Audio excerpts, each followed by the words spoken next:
When I first played Dark Souls 2 3 years back, I thought I had found a term that perfectly described my experience. Artificially hard. Elements like losing your health when you die, the gang squats, and iframes being attached to ADP screamed artificially hard to my 17-year-old gamer brain.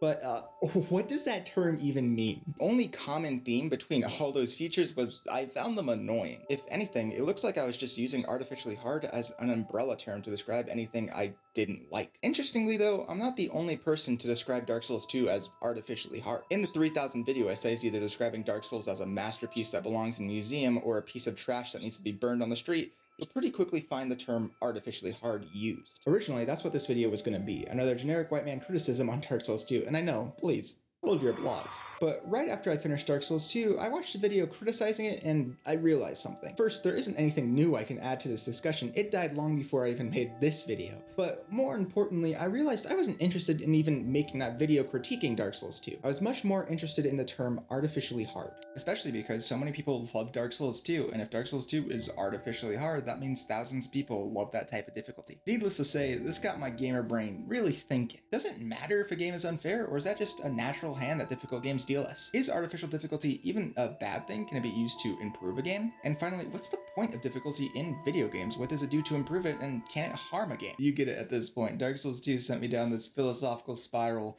that has led to the insane ramblings you're hearing at this very moment. So that's what this video is going to be, a nice philosophical chat on fairness and difficulty in video games. So if you pull up a chair, we'll start our Socratic seminar. By the end of this video, I expect a 200-word comment discussing the themes, and then I expect 2 100-word comments on. An easy definition for artificial difficulty, or fake difficulty for all my gamers out there, is the means in which developers use cheap methods to extend the game. Usually this is done by breaking the rules the game set to give the player a artificial challenge. The purest example of this is found in racing games. In some racing games, when the player has a super sizable lead, the AI can rubber band to catch up with them. Any efforts of the player are disregarded, and to provide a challenge, the AI just cheated. So now any challenge is artificial. RTSs sometimes rely on this difficulty. Let's take Hoi 4 as our example. Learning any paradox game in itself is a nightmare, but once you get past that, you can look at the difficulty options. You would think it would maybe make the AI smarter, you know, chess but geopolitics. Wowza.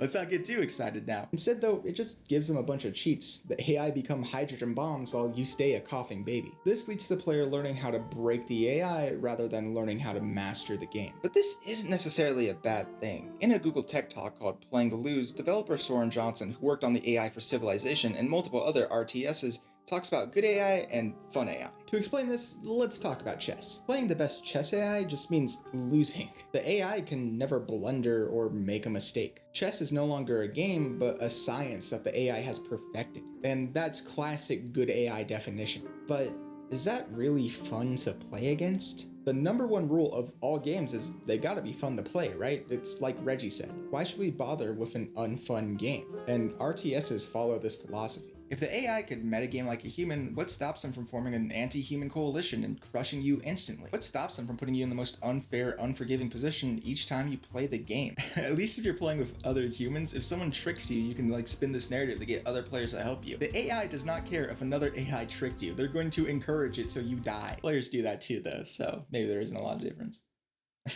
So instead of making the AI good because of all the reasons I've listed, Paradox relies on giving the AI cheats, making the difficulty artificial. But I don't think we should blame Paradox for this. Even though their DLC policy says different, they have the player's best interest at heart. They want the AI to be fun, so the player has fun. The Google Tech Talk goes way more in detail, so I'll link that in the description if you're interested. Another pillar of artificial difficulty is randomness. Let's take Darkest Dungeon as our example.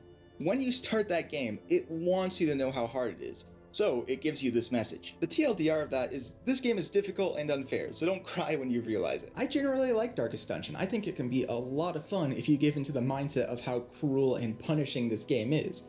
With that being said though, I do not blame anyone for ordering a restraining order against this game. As our good friend Tony Pizza said on May 13th on Steam.com, if you like a roguelike that keeps punching you in the balls over and over again, this is your game. And I mean, he isn't wrong. The game tells you how much it loves to punch you in the balls, and this game has a 91% on Steam, so do people just enjoy being punched in the balls over and over and over again? We'll answer the ball punching question later. Hold your ball punching horses, slugger. For now, let's circle back to randomness and artificial difficulty. Randomness is a huge element in making Darkest Dungeon as difficult as it is. From how the dungeons are designed to how much damage you'll be taking, your fate is determined by an RNG dice roll. In this goddamn game, there's a very real chance of your best guy just being one shot by the boss before you even had a chance to react. Which is super unfair because there is no counterplay, you just fucking die. The situation is entirely out of the player's hands, which is artificial difficulty, right?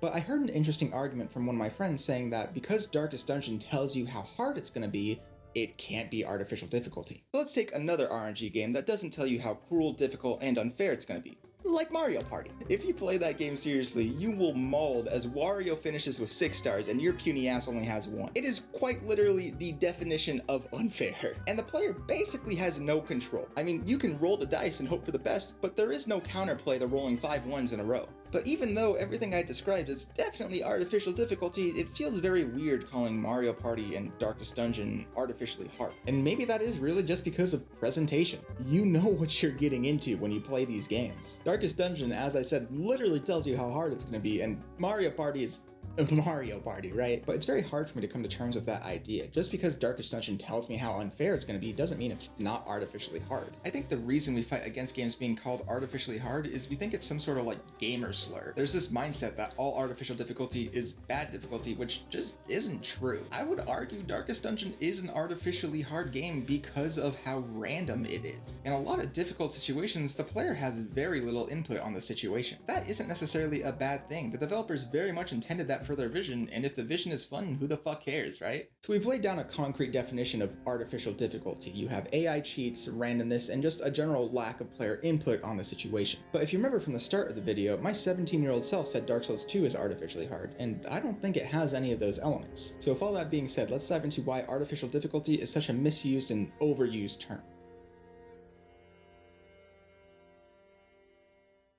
While I was perusing the internet getting a gist of what the term artificially hard is, I came across a Reddit forum that led me to this Battletoads level. If you're over the age of 40, you probably just had a stroke looking at this level, and rightfully so. This level is notoriously known for being a bastard. But is this level artificially hard?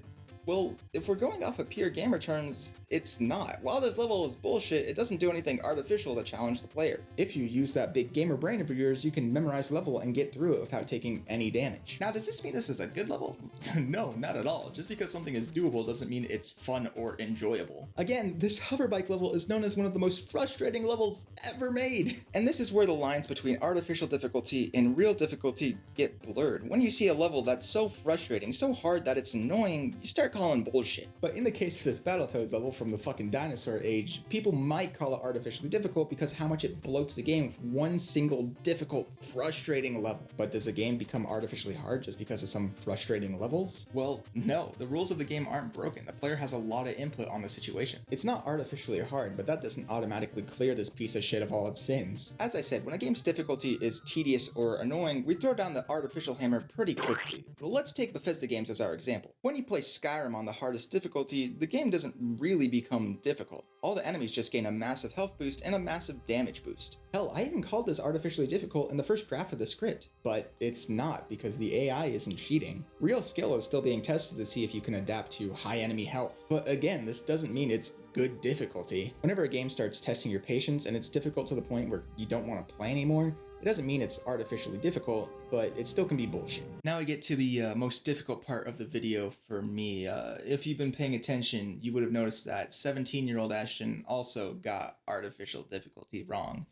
So the the next part of this video, as much as it pains me, is my apology to Dark Souls 2. Dark Souls 2, if we're going off pure gamer terms, is not an artificially difficult game. None of the difficulty is random or through AI cheats. There aren't times the game just randomly starts spawning enemies in front of you. Everything falls into the game's rule set. Now, does this mean Dark Souls 2 is innocent of all its sins?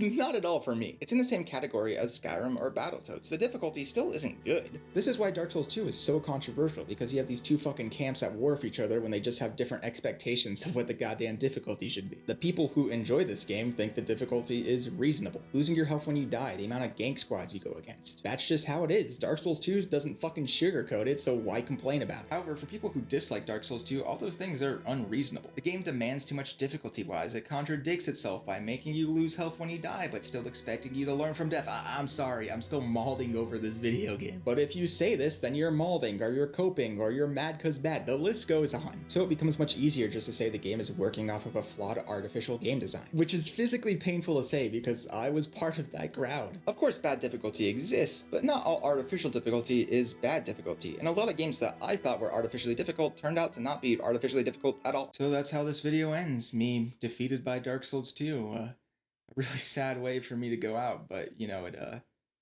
wait, we never answered the ball punching question. So what's the point of all this? Well, before we get to that, I want you to take a second and think of some of your top gaming moments that you've had. My top 3 would be seeing the end of Red Dead 2, beating Sekiro, and getting past the Gaping Dragon in Dark Souls 1. I have very strong emotional ties to all these moments, but the Gaping Dragon and Sekiro stayed with me because of how difficult they were to accomplish. The Gaping Dragon especially, that was the first Dark Souls boss that really gave me a run for my money, and it took hours upon hours upon hours to finally beat him. When I did it, I felt absolutely ecstatic. No one had helped me, it was just my own skill getting better and better until I could finally overcome what seemed to be an impossible challenge. And this is what all difficult games should strive to do. You're put up against something that seems like an impenetrable wall, but as time goes on and you learn new strategies, you break past it. If you remember our friend Tony Pizza, he said playing Darkest Dungeon is like being punched in the balls over and over and over again. Well, 91% of reviews on Steam say people enjoyed this game. Maybe a little of that is because they enjoy being punched in the balls, but I would argue the majority enjoy Darkest Dungeon not because it's a difficult game, but because of the emotion it makes them feel. While it sucks to have your best hero die instantly, the feeling of getting back to the hamlet by the skin of your teeth, everyone almost dead, is an emotion few games can provide. And this is what all difficult games should strive to do. Difficulty should strive to heighten the emotion you feel when you accomplish something in a game. That's why so many people love Dark Souls and say it even saved them. When game developers don't understand difficulty is when we start getting into the realm of tedium. People don't enjoy difficult games just because they're hard. We enjoy difficult games because the emotion we feel when we finally conquer them. I don't blame people for calling Skyrim artificially hard at all. When you crank this shit up, it doesn't feel like you accomplished anything, it feels like you wasted your time. And I can say the same for so many AAA games that think difficulty is just a game being tedious. But when we come across bad difficulty in games, we shouldn't use an umbrella term like artificially hard to describe all our problems with it. If you don't enjoy a game's difficulty, it's okay to criticize that difficulty. Some games are challenging for the wrong reasons, and if a game is tedious to play, something definitely went wrong. The difficulty limit is different for everyone. It's why difficulty is so hard to talk about in general. Everyone has this different ideal for what difficulty should be, but that ideal doesn't really exist. So we all need to conform to a certain type of difficulty and talk about what works best for everyone. Which overall is a good thing, because we're forced to talk about the things we love, which is video games, right? With that being said, I do want to remind you of your 200-word comment below and then 100-word comments on 2 other of your peers. That will be part of your grade. Thank you for watching this video. I hope you enjoyed it. And shout out to all the assiers who have been waiting for a while. Sorry I haven't been uploading as much. I'm trying to get back into the groove. I hope you enjoyed this new style. And yeah, thank you so much for watching these. I love you. If you truly sit and enjoy my videos, that means the world to me. But yeah, with all that being said, WorkFucker2877 signing out.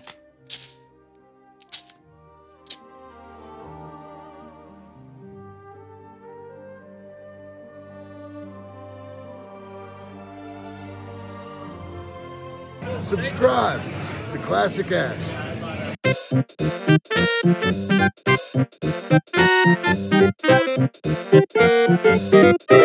My grandfather said this mummy is worth millions.